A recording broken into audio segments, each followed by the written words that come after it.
Hey Ghee fam, welcome back to Spill the Ghee, where we serve the hottest tea. Let's talk about कि influencer कैसे casually medical conditions और surgeries को promote कर रहे हैं जैसे ये कोई नॉर्मल लाइफस्टाइल चॉइस हो। ईशा मालविया, एल्विश यादव और रजत दलाल जैसे इन्फ्लुएंसर एक ऐसी चीज़ को प्रमोट कर रहे हैं जो सुनने में ही स्केरी है, लिम्ब लेंथनिंग सर्जरी। और जिस तरीके से ये प्रमोट हो रही है वो और भी ज़्यादा शॉकिंग है, जैसे ये कोई नॉर्मल ग्लो अप हैक हो, जैसे बस हाइट बढ़ानी है तो सर्जरी करवा लो, सिंपल। लेकिन रियलिटी इतनी सिंपल बिल्कुल नहीं है। ये कोई फेशियल या कॉस्मेटिक ट्वीक नहीं है, ये एक सीरियस पेनफुल मेडिकल प्रोसीजर है जिसमें बोन्स को तोड़ के उन्हें स्ट्रेच किया जाता है।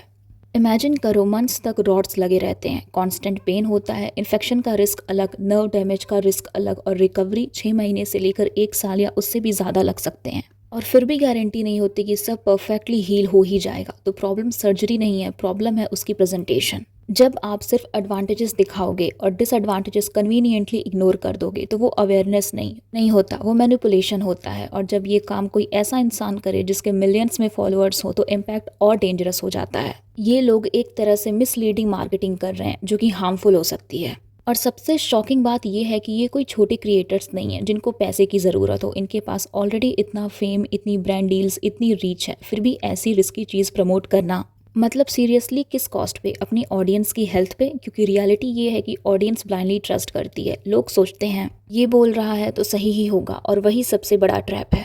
देन अपूर्वा, जिसको सब्रेबल किट के नाम से जानते हैं, वो भी रिसेंटली सेम चीज़ करती नजर आई है।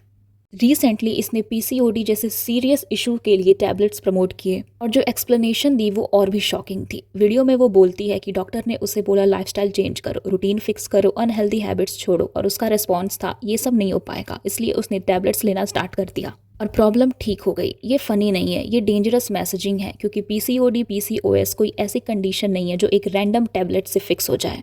ये हार्मोनल डिसऑर्डर है, लाइफस्टाइल, डाइट, स्ट्रेस सब इम्पैक्ट करता है, हर बॉडी अलग होती है। तो एक इन्फ्लुएंसर का ये बोलना कि मैंने टैबलेट ली और सब ठीक हो गया, ये ऑडियंस के लिए मिसलीडिंग हो सकता है।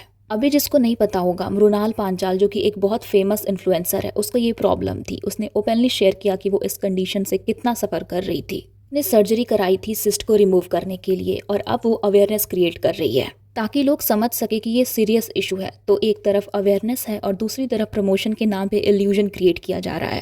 तो यहाँ पे एक सिंपल सा क्वेश्चन उठता है, क्या इन्फ्लुएंसर को रिस्पॉन्सिबिलिटी लेनी चाहिए? ऑब्वियसली लेनी चाहिए, क्योंकि उनकी एक रील किसी का डिसीजन चेंज कर सकती है, किसी को इंस्पायर भी कर सकती है और मिसलीड भी। इन्फ्लुएंसर होना सिर्फ रील्स बनाना नहीं होता, ये पावर है, और पावर के साथ रिस्पॉन्सिबिलिटी आती है। लेकिन प्रॉब्लम ये है कि आजकल रिस्पॉन्सिबिलिटी कम और प्रमोशन ज़्यादा हो रहा है, और अभी ये चीज़ और डेंजरस हो गई है क्योंकि ये ट्रेंड स्प्रेड हो रहा है। छोटे क्रिएटर्स भी सेम चीज़ कॉपी कर रहे हैं बिना समझे कि कॉन्सिक्वेंसेस क्या हो सकते हैं।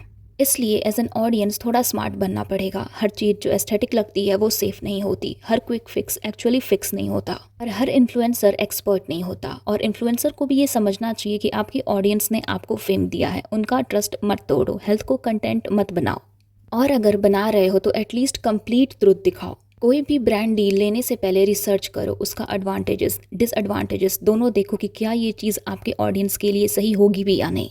क्योंकि फेम आपको ऑडियंस देती है, और जब आप ट्रस्ट तोड़ते हो तो वो सिर्फ एक मिस्टेक नहीं होती, वो लोगों के साथ अनफेयर होता है। इन्फ्लुएंस करना और फूल बनाना दोनों में बहुत थिन लाइन होती है, और आजकल काफ़ी लोग उस लाइन को क्रॉस कर रहे हैं।